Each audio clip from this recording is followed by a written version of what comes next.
The movie opens with Jessica Martin, a high school science teacher, escorting her son, Ricky, to the bus stop. As they walk, Ricky asks if she'll still be teaching when he reaches high school. Jessica playfully responds, "You never know," to which Ricky admits it would be weird to have his mom as his teacher. Jessica jokingly reassures him, saying she'd get to hug and kiss him whenever she wants. As the bus arrives, Ricky hops on, leaving Jessica to head home. Back at her house, Jessica prepares for work when the maid informs her about a missed phone call earlier while she was in the shower. Suddenly, armed men storm the house.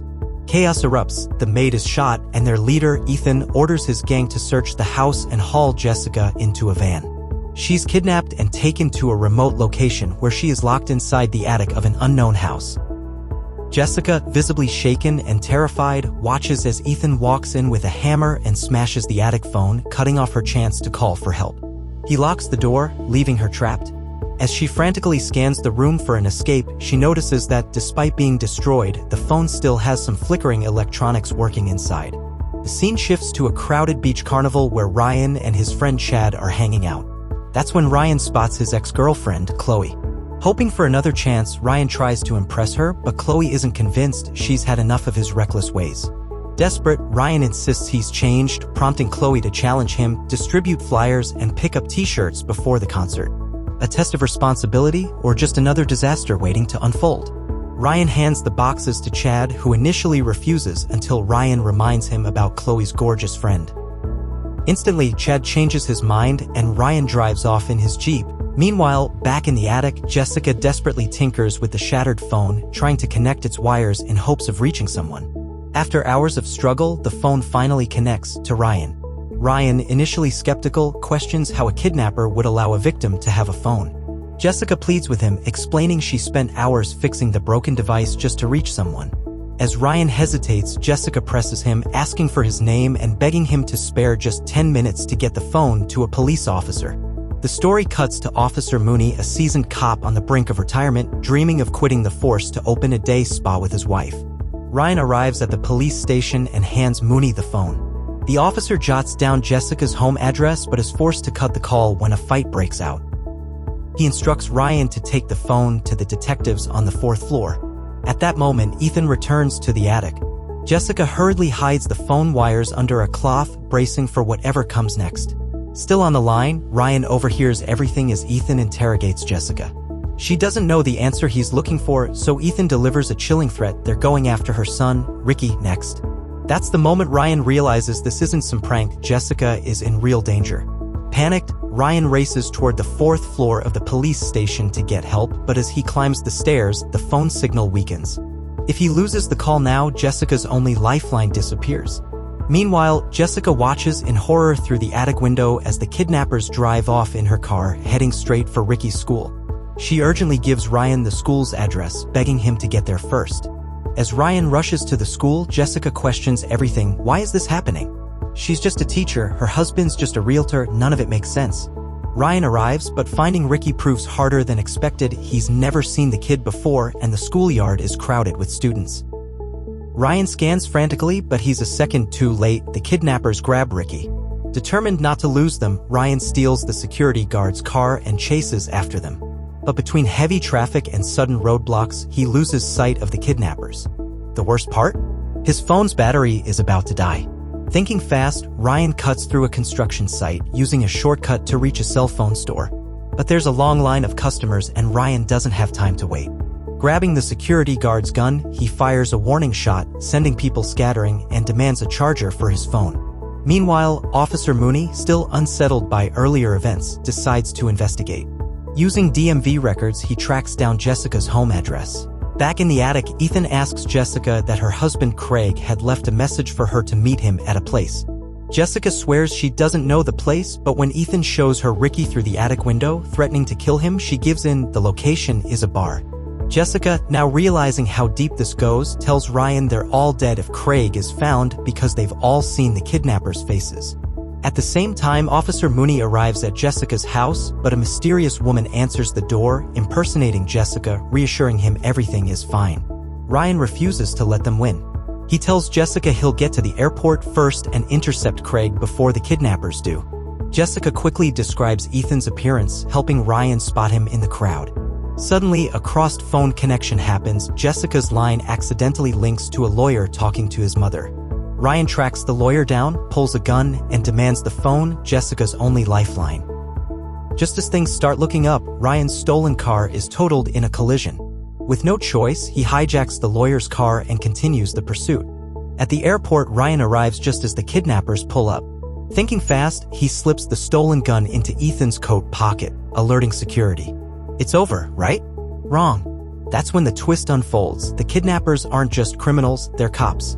Meanwhile, Ethan, following Jessica's description of Craig, mistakenly grabs the wrong man, but before long, the real Craig is abducted and the nightmare is far from over.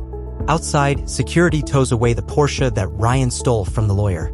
Meanwhile, Craig is brought to the attic where Jessica is being held. Ethan threatens to shoot her, forcing Craig to give up the location of a videotape hidden in their bank. Ryan, listening in from a taxi, immediately heads to the bank to intervene. The scene shifts to Mooney and his wife testing face masks for their day spa. As they relax, the news reports on a gunman who overpaid for a phone charger and an interview with the lawyer claiming his car was stolen by a man trying to rescue a woman named Jessica Martin. Mooney sees the news and recognizes Ryan. Suspicious, he calls Jessica's home and gets the voicemail, but this time he notices that Jessica's voice on the answering machine is different from the woman who claimed to be her earlier. Ryan, stuck in heavy traffic, abandons his taxi and runs to the bank. Meanwhile, Craig, Ethan, and his men have already arrived. Jessica warns Ryan that if they get the videotape, they will kill them all. Ryan sneaks in, grabs the bag containing the tape, and makes a run for it. Ethan chases him to the roof. In a desperate escape attempt, Ryan falls, dropping the phone, which smashes on the ground, cutting the call. He manages to flee and jumps into another taxi, following the tow truck to the lot where the stolen Porsche was impounded. In the taxi, Ryan watches the contents of Craig's tape. The footage reveals Ethan and his fellow cops robbing and murdering 2 drug dealers, exposing them as corrupt officers. Meanwhile, Mooney arrives at Jessica's house, now more suspicious than ever. Entering through the broken door, he is ambushed by the woman who had impersonated Jessica earlier. A gunfight erupts and Mooney kills her only to discover she was a cop. At the impound lot, the lawyer argues with security, trying to reclaim his car. Ryan sneaks in and steals the vehicle again, driving off and retrieving his original phone from inside. Back at Jessica's house, Mooney, wounded from the shootout, receives medical attention. Tanner, one of the corrupt cops seen in Craig's footage, arrives and questions Mooney, trying to determine whether Bayback, the officer Mooney shot, had revealed anything. Meanwhile, Jessica attempts to reach Ryan, but one of Ethan's men overhears her through the connected phone downstairs. He storms into the attic and tries to assault her, but Jessica fights back, cutting his brachial artery, leaving him to bleed to death. Jessica escapes the house and rushes to the shed where Ricky is locked up. As Ethan and his men return, she hides while they head inside. Meanwhile, Tanner calls Ethan to inform him that Bayback is dead.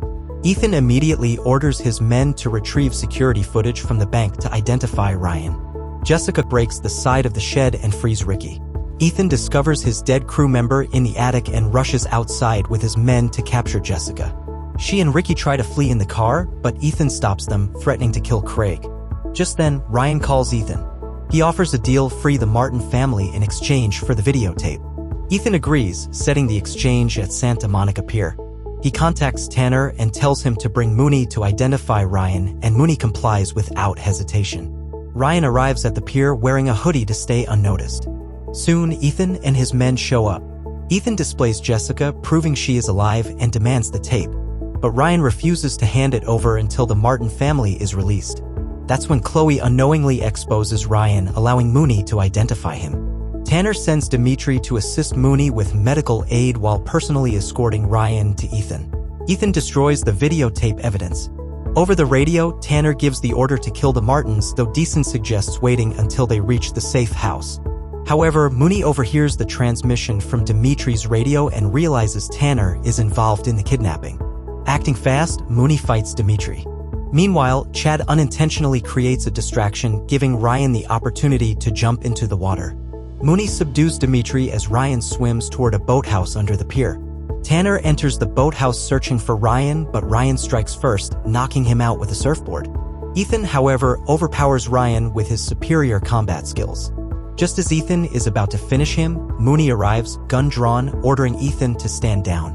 But Ethan makes a break for it, attacking Mooney and Ryan again. Ryan is shot in the leg while Mooney reloads his weapon for another round. Back in the van, Jessica strangles Deason until he passes out. She seizes the keys to the handcuffs. Meanwhile, Ethan maneuvers behind Mooney, ready to fire. At the last second, Ryan calls Ethan's phone, giving away his location. Mooney hears the ring and instantly shoots Ethan dead. Jessica uncuffs Craig, but Deason regains consciousness and is about to shoot her. Ryan jumps in just in time, taking him down in a brutal fight. Jessica, seeing Ryan for the first time, embraces him, overwhelmed by his courage and sacrifice. The police finally arrive, arresting Tanner. He attempts to talk his way out, but Ryan had already copied the tape onto his phone. He hands it to Mooney, exposing everything. In the final scene, Ryan and Jessica talk again. She expresses her gratitude, admitting she doesn't know how to ever repay him. Ryan playfully responds, telling her not to call his phone again. If you enjoyed this video, hit that like and subscribe button and consider watching this next video on the screen.